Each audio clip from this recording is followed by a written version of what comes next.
আজকে আমি একটি গল্প বলবো। তার নাম হলো তিন জা এবং ছোট বউ। একটা ছিল শাশুড়ি মা, তার ছিল চারটা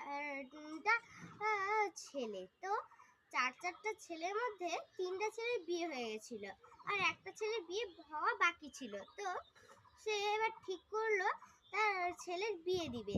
তো যাকে সে বিয়ে দিবে সে ছিল খুব ধনী, আর তার তিন বৌমা ছিল অনেক গরিব।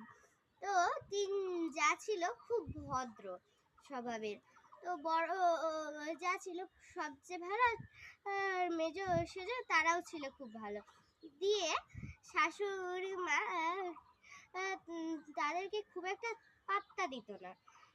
তেমন একটা তারা ভালো কাজ করলেও কি মন্দ কাজ করলেও কি তাদের পাশেও থাকতো না। তো এইভাবে সে ভাবলো এবার বিয়ে ঠিক করবে। দিয়ে সে পাড়ার লোককে এবং সবাইকে নেমন্ত্রণ করলো। দিয়ে সবাইকে বলতে লাগলো যে সে তার ছোট বৌমাকে এমন ভাবে বরণ করবে যে গোটা পৃথিবী মনে হচ্ছে দেখতে আসবে, এমন ভাবে বলছিল। তখন পিছন থেকে তো তিন বৌমা একটু মন খারাপ হলো যে তাদের সময় তো শাশুড়ি মা এমনটা করেননি। আর ছোট বৌমা আসলো, দিয়ে মনে হচ্ছে যেন ঈদ চলে এসেছে এমন করছে, যেন তো বিশেষ দিন চলে এসেছে মনে হচ্ছে এমন করছে। দিয়ে তারপরে শাশুড়ি মা তড়িঘড়ি করতে লাগলো তার বিয়ে ঠিক করার পর। বিয়ের দিন চলে এলো।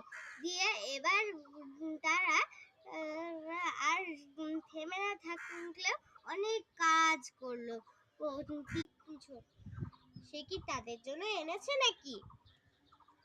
ভুল বুঝতে পারলো, আর শাশুড়ি মাও ভুল বুঝতে পারলো। আর আমরা এই গল্পটা থেকে এই শিক্ষাটাই পেলাম যে কখনো অহংকার করা উচিত নয়।